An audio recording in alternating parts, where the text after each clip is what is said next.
Hi, this is Brad with Copper Creek Cuts, a lawn care company in Northeast Florida. In the last video, we talked a little bit about the idea behind lowering our taxable income as business owners so that we pay less in taxes the following year.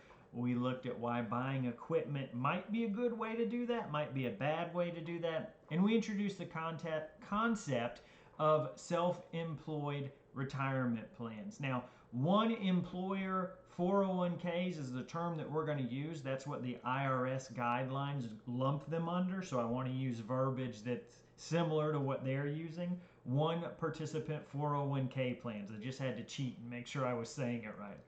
These one participant 401k plans can be a great way to set aside some of your business income that you don't need now, to lower your tax liability, to save for your future retirement goals versus just spending money on equipment you don't need. When we look at some of the ways that it can save you money, it does good to take a look right out of the IRS guidelines, which we'll do now. So again, here we are at irs.gov under one participant 401k plans.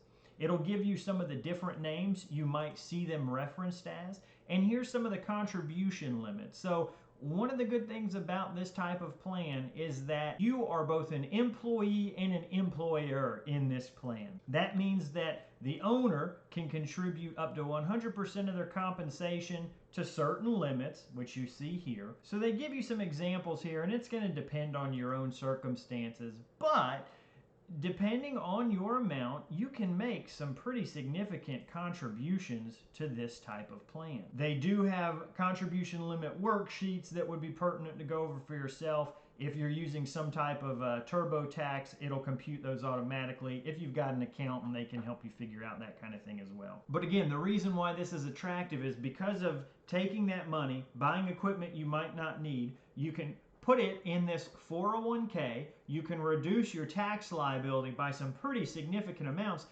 but that money is still yours. At the end of the day, all you've done is moved that money from your business account to your retirement account, and you've lowered your tax liability by doing so. That's much preferred to taking money out of the business account and trading it for equipment that is now forever going to be equipment, and in 5 years or 10 years it's going to disintegrate, right? Or it's going to break, or you're going to have to replace it again at some point.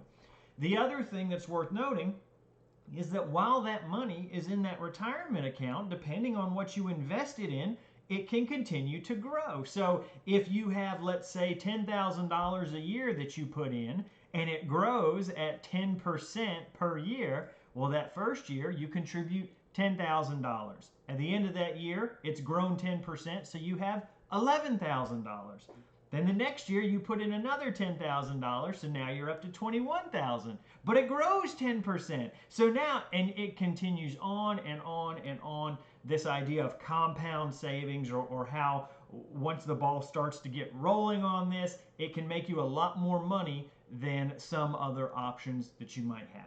So that's the very, very high level overview of these one participant 401k plans. Again, cheating to make sure I'm saying the exact thing the IRS considers.